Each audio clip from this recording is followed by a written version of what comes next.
इससे chances of abortion बहुत कम हो जाते हैं जब हम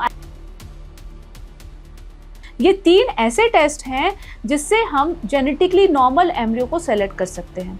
ये टेस्ट सबके लिए नहीं होते हैं।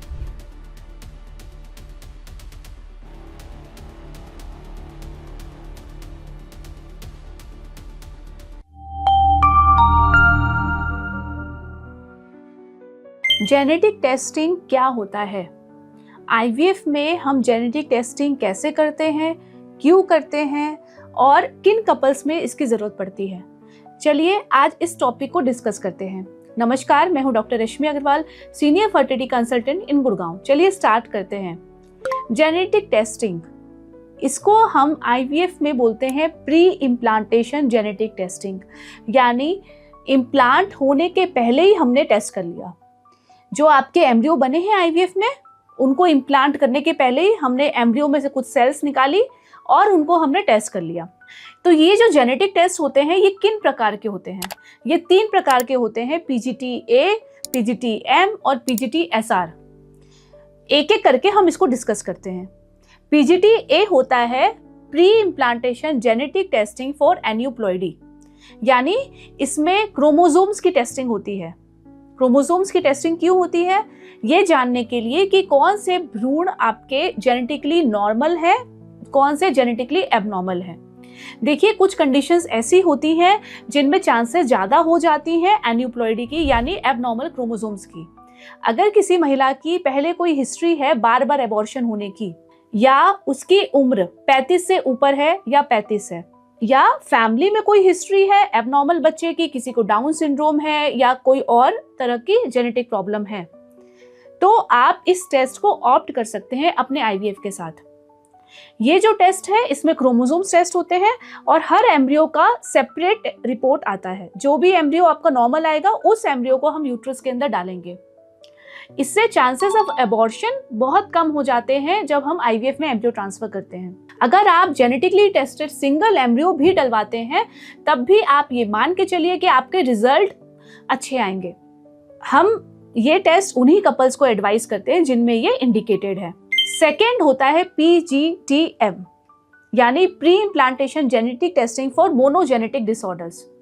अगर आपकी कोई हिस्ट्री है, पास हिस्ट्री है, कोई एबॉर्शंस की, बार बार एबॉर्शन हो रहे हैं और हस्बैंड और वाइफ के होल एक्सोम सीक्वेंसिंग यानी कंप्लीट जीन टेस्ट हुए हैं और दोनों में कोई ऐसी प्रॉब्लम आई है जिसकी वजह से वो एबॉर्शन हो रहे हैं, यानी कोई जीन डिफेक्टिव है, म्यूटेटेड है दोनों में, तो आगे ये प्रॉब्लम ना हो, इसीलिए हम उन एम्ब्रियोज को स्क्रीन करते हैं फॉर दैट जीन्स, मतलब उसी जीन्स को हम टेस्ट करते हैं पीजीटी-एम में।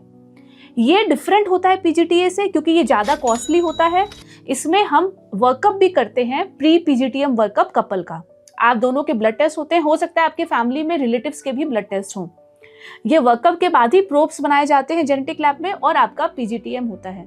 ये उन कपल्स के लिए है जिनके पहले बेबीज हो चुके हैं, जिनमें जेनेटिक प्रॉब्लम है या कोई जेनेटिक डिजीज डिटेक्ट हुई है हस्बैंड वाइफ में।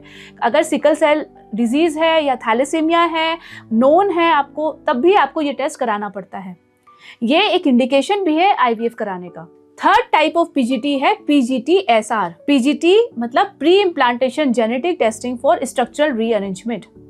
कभी कभी मल्टीपल एबॉर्शंस होते हैं because of chromosomal problem, translocation, inversion, deletion. इसको हम लोग बोलते हैं क्रोमोसोम का पार्ट इधर से उधर हो जाना। मतलब हर क्रोमोसोम पेयर में होता है बॉडी में, यानी अगर आप माने क्रोमोसोम नंबर 2 तो उसके 2 पेयर, एक पेयर होगा, 2 नंबर के 2 क्रोमोसोम होंगे। अगर उसका ट्रांसलोकेशन हो गया यानी एक पार्ट दूसरे पार्ट में चला गया है या इन्वर्जन हो गया है, कोई पार्ट मिस हो गया है, तो उसको हम लोग चेक करते हैं स्ट्रक्चरल रीअरेंजमेंट नाम के पीजीटी टेस्ट से। इसको हम लोग बोलते हैं पीजीटी-एसआर। ये भी एक रीज़न होता है मल्टीपल एबॉर्शंस का। तो अगर आपका कैरियोटाइप हुआ है और हस्बैंड या वाइफ में कोई प्रॉब्लम आई है तब भी आपको पीजीटी-एसआर कराना पड़ता है। ये 3 ऐसे टेस्ट हैं जिससे हम जेनेटिकली नॉर्मल एम्ब्रियो को सेलेक्ट कर सकते हैं। एक बात मैं और बताना चाहूंगी कि ये टेस्ट सबके लिए नहीं होते हैं। ऐसा नहीं है कि जितने भी पेशेंट आईवीएफ करा रहे हैं सबको ये टेस्ट कराना है। हर टेस्ट के अपने अपने इंडिकेशंस हैं, इसीलिए आपको जो भी टेस्ट कराना है आपके लिए वो उचित है कि नहीं, आप अपने IVF स्पेशलिस्ट से मिलें, उनसे समझें और सही परामर्श पे ही ये टेस्ट का डिसीजन लें। आशा करती हूँ मेरी ये जानकारी आपके लिए लाभदायक होगी। Wishing you all the best, happy pregnancy and happy parenthood.